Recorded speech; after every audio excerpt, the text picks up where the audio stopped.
Dr. Lin here, and today I'm so excited to be chatting with somebody working in an unexpected yet key area of cancer care, which is skincare. I'm somebody who looks up every ingredient in my cosmetics, my skin products, and because it's so important, our skin is our largest organ and it absorbs a lot of materials.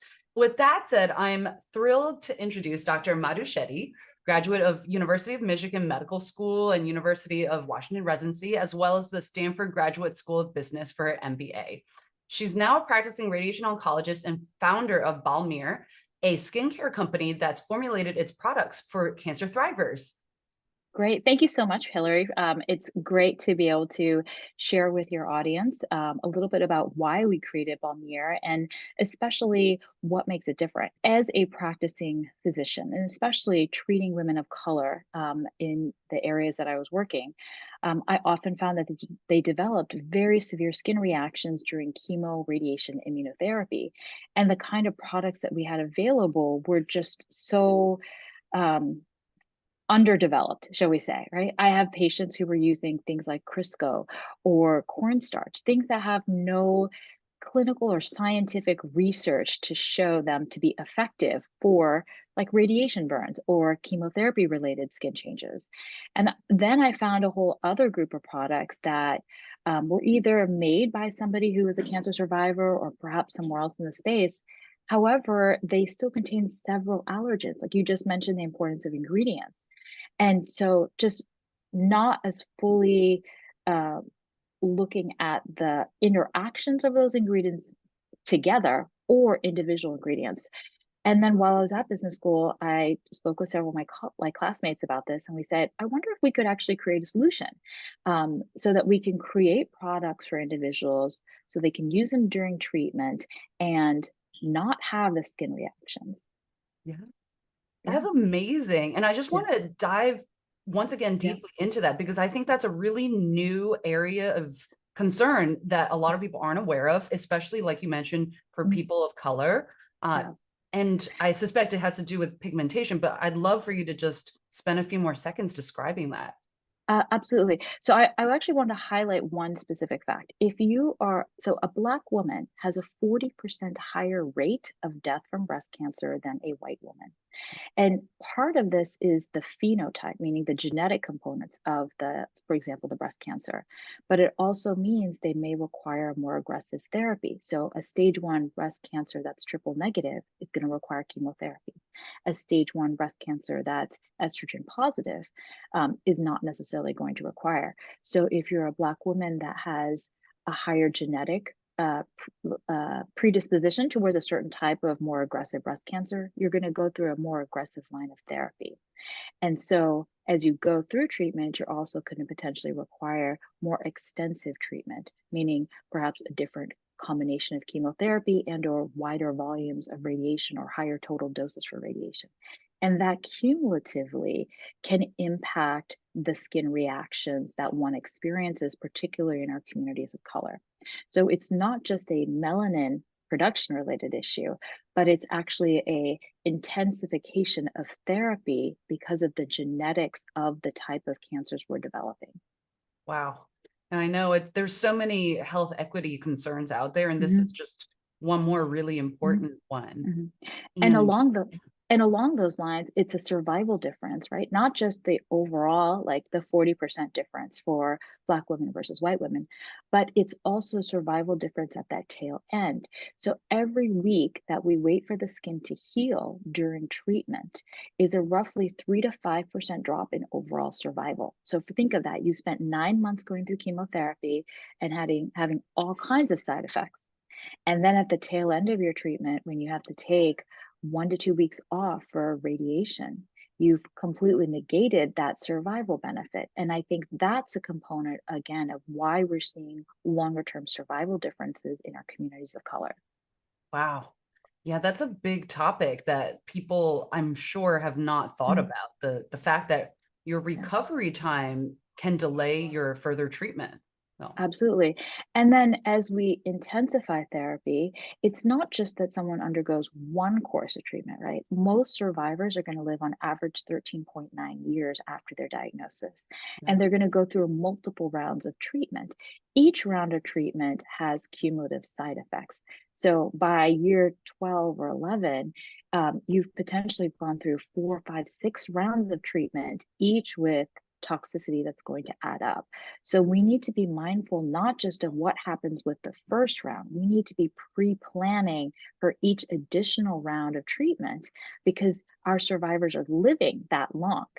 We now have therapies to extend life, but if we don't think about preventing complications, we're going to be setting ourselves up for problems.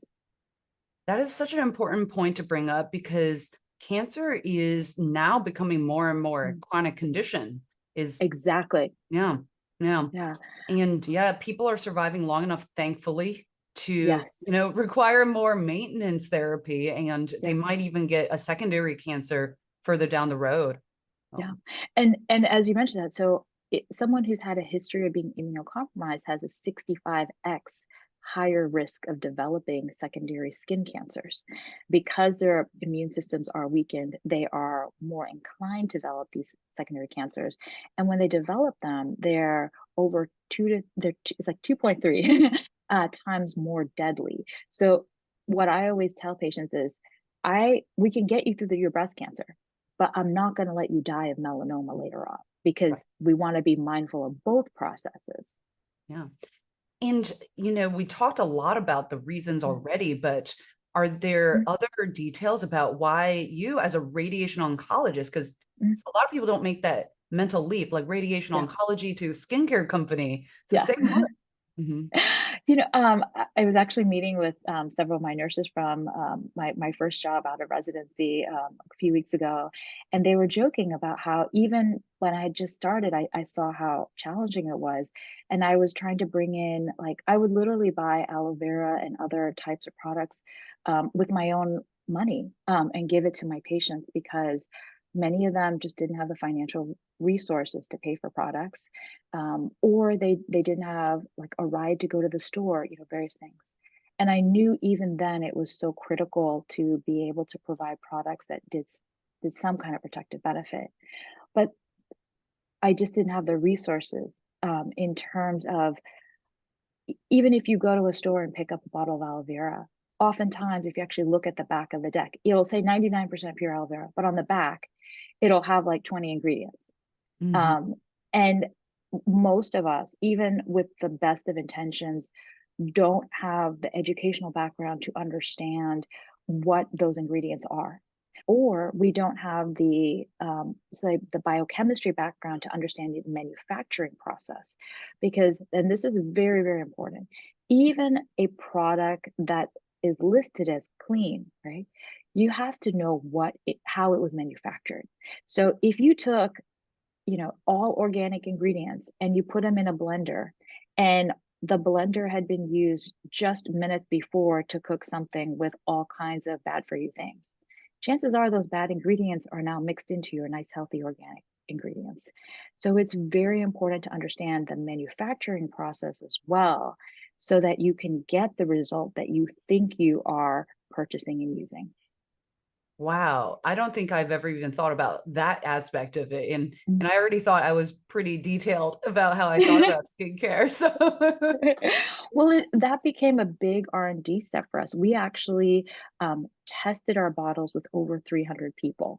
because we wanted to make sure that could you open the bottles and close them easily from an ergonomic standpoint? Because as we go through major medical conditions, our hands change in terms of strengths, weaknesses, mobility, making sure something actually functions well to give us what we want. Because nobody wants to start out our day feeling bad because you can't open a toothpaste jar or you can't open like your lotion or something like that. So we want to make products that are functional at every aspect, from opening the jar to actually applying it to your skin. I was just visiting my father Mm. who he doesn't have cancer, but he had Yeah, a major heart condition, and yeah.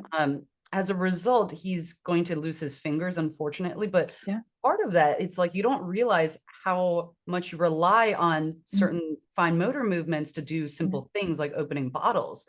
And Mhm. so it's becoming all the more real to me on the Yeah. patient side. And Yeah. I Yeah. know probably you as a physician, you were very careful to note this, but they don't train us in med school about No. things like this at all. No. What I think one of the, most heartbreaking moments I had during the pandemic was a patient who came in and was on a specific chemotherapy course where, both the lips swell up and the hands swell up quite a bit. Yeah. And because of that, could not use their iPhone in terms of face recognition to turn on the phone or Oh, unlock wow. it. And then also the fingers were so swollen, could not use the finger ID to unlock it. Wow. And so now feeling just incredible stress and anxiety and wanting to call someone just to be there, and they couldn't unlock a phone to even make that phone call and say, "I need help." Um, and and I think about, well, if we had had those products available then to help reduce some of that lip swelling and those hand swelling, how much of a mental health difference would it have made for someone that my patient, to be able to go through treatment and be able to reach out during a critical time? Yeah. Oh my gosh. You're touching on all the nuances, which is I think what has been missing from healthcare Mm, up till now is that we haven't thought about the nuances. We were so focused on pure survival, which isn't the whole picture. yeah. And yeah. One of many of my patients, when I give them information to say, you have a terminal diagnosis. Mhm. One of the first things they ask me is not how long am I going to live. They ask, how will I live? Mhm. Because it's not about I'm going to live 6 months, 12 months, etc. It's what will that quality of look like, and what can we do to make the quality of life as good as long as possible. So there's definitely been a shift of not just survival, but really what does that survival look like? Yeah. And you're touching on one of the points that I wanted to cover. Mm. So, as you listeners might know, Yeah. Yeah. at Curio, we help people, both Mm, the patients, their families, and mm, navigators, get support for mm, things like, finances, rides, mm, etc. But skincare is so often overlooked mm. as an issue. And can you help us as a company and also for our listeners Yeah. understand what should we be advising cancer patients and their loved ones about skincare? How can they act Yeah. more preventatively and proactively? And even when after active treatment, how should they think about skincare habits? Those are so many great questions because it truly is prevention. And I would say many individuals in the oncology community with great intentions, will recommend products thinking that they are made for sensitive skin. On the bottles, it says dermatologist recommended, it must be a good product.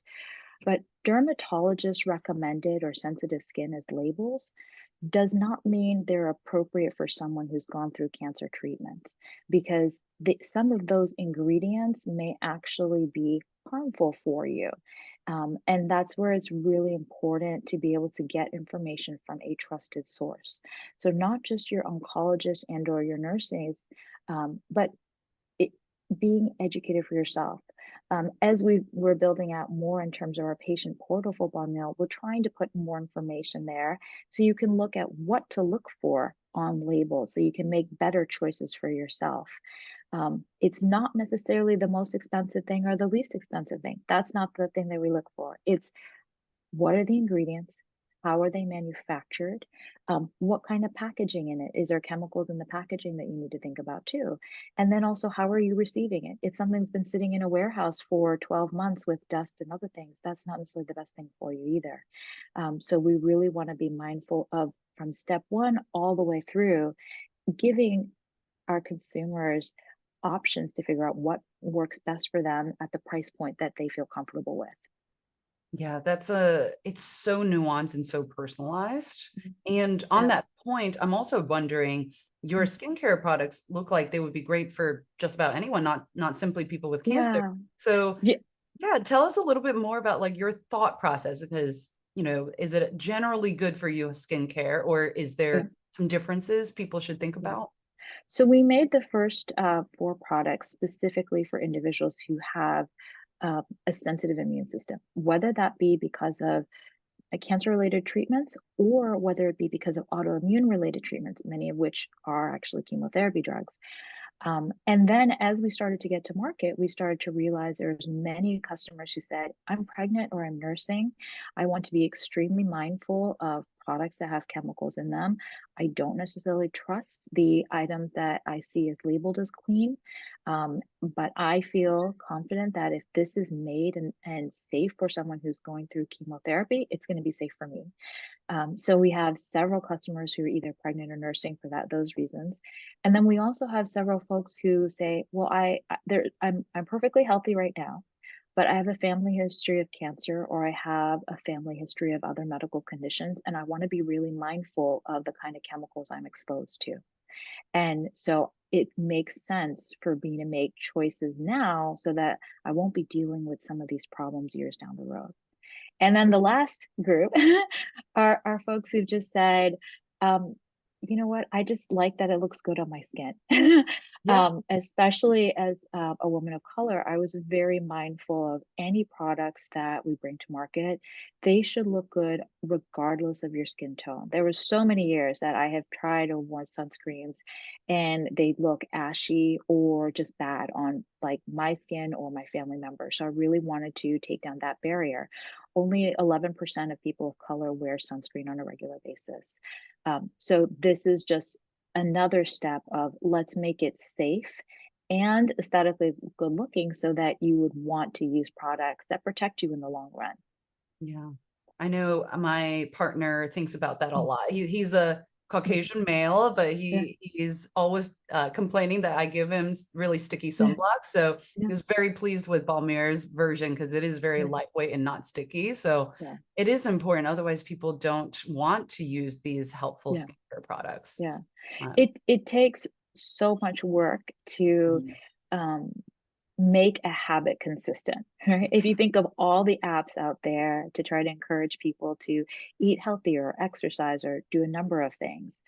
And I really think it's product led growth, meaning make products that people enjoy, and then they'll just do it. If we focus on making the products that people enjoy and they feel value from using, they're going to consistently use them, as opposed to having someone external try to push them to use a product.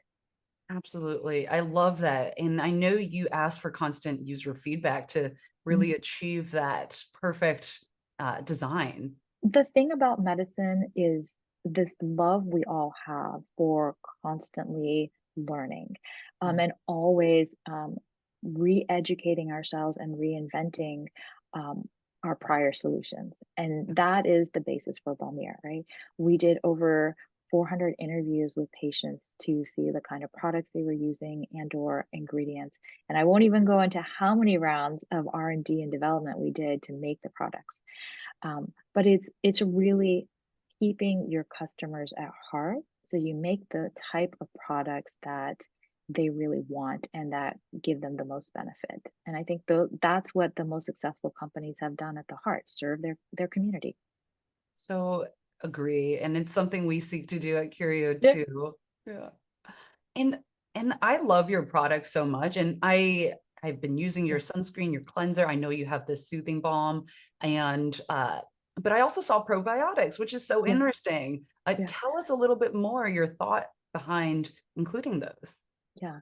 So one of the things that we found is as one goes through, let's say, chemotherapy or other types of systemic treatments, oftentimes you can develop GI symptoms like nausea, vomiting, bowel changes. And as that happens, inflammation happens within the GI system.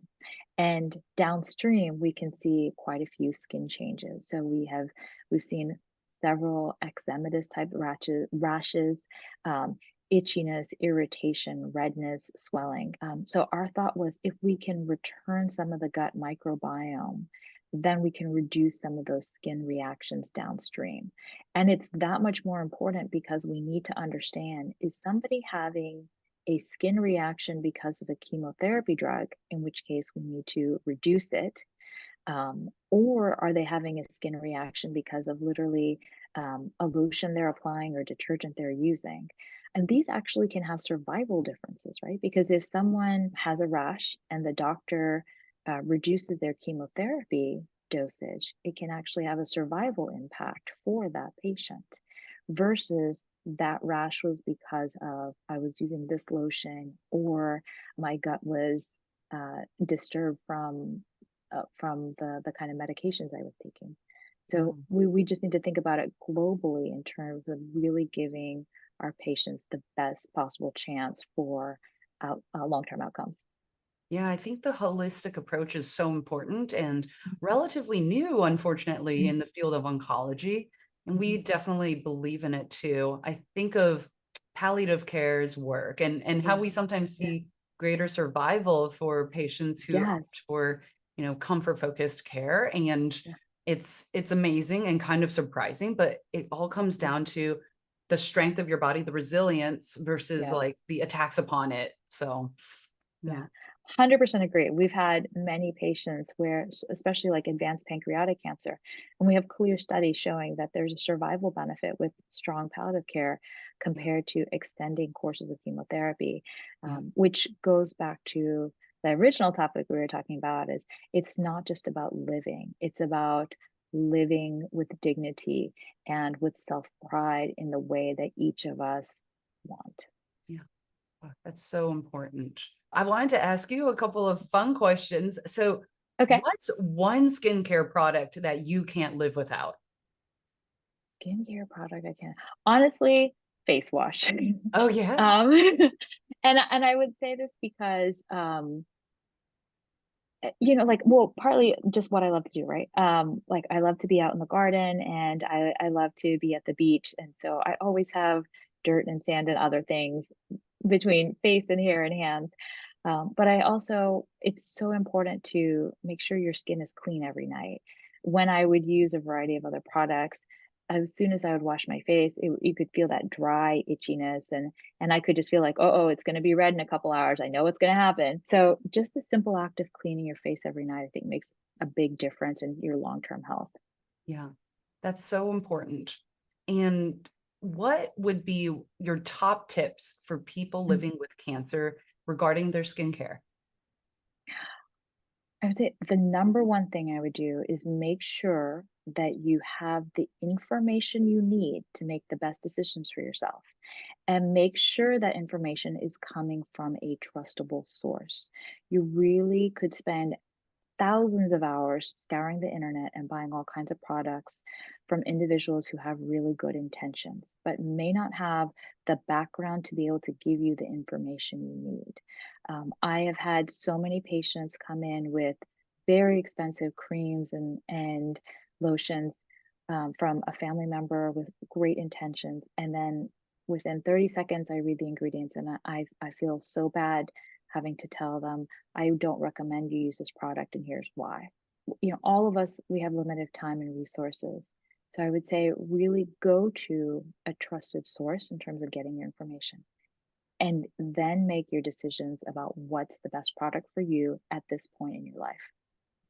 Trust but verify. It's Yeah. it's like classic, and I so hear that. I come from a family of doctors, but also Mhm. people who have sometimes very irrational ideas for like what Mhm. products to use even when you're Yeah. ill, and it doesn't always make sense, but I think it's so important to empower patients with Mhm. knowledge to Mhm. and also, of course, for Yeah. doctors to offer really scientific evidence Yeah. for why Yeah. or why not. Well, one of the things that's incredibly hard when one has a cancer diagnosis is the loss of autonomy, right? Mm. For so long, we've able to do whatever we want as we like, and then all of a sudden, we are now in the hands of a team that's making decisions for us and for our loved ones.